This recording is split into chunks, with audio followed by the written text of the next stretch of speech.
एखादा दारुडा असतो ना, तो रोज दारू पितो.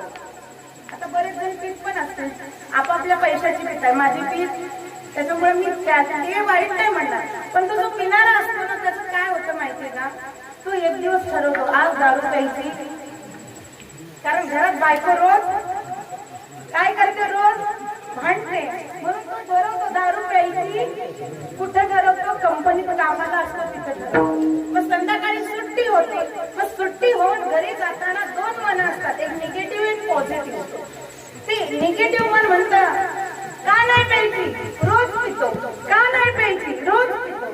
आणि जे चांगलं मन असतं ते म्हणतं नाही नाही आज प्यायची नाही. म्हणजे दोघांचं काय होतं, भांडण सुरू होतं. पण महाराज दारूच्या दुकानासमोर जशी याची गाडी येते तशी गाडीला काय होतं, ब्रेक लागतो. आणि मग ते वाईट मन चांगल्या मनावाला काय करतं, खाली पाडतं, त्याला बेशुद्ध करतं. आणि ते वाईट मन म्हणतं जाऊ दे आजचा दिवस पिऊ दे, उद्याचं उद्या. तसं आहे, तसं आहे माणसाचं कसं.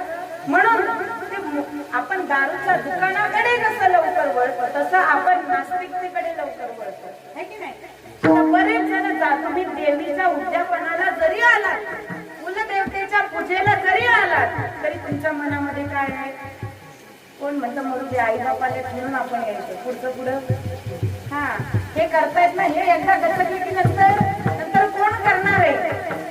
असं करायचं, कारण ज्या स्वराज्याच्या राजाने हे स्वराज्य आपल्याला प्राप्त करून दिलं, ज्यांनी आर माराचा शोध 400 वर्षापूर्वी लावला, मग तो राजा किती हुशार असेल.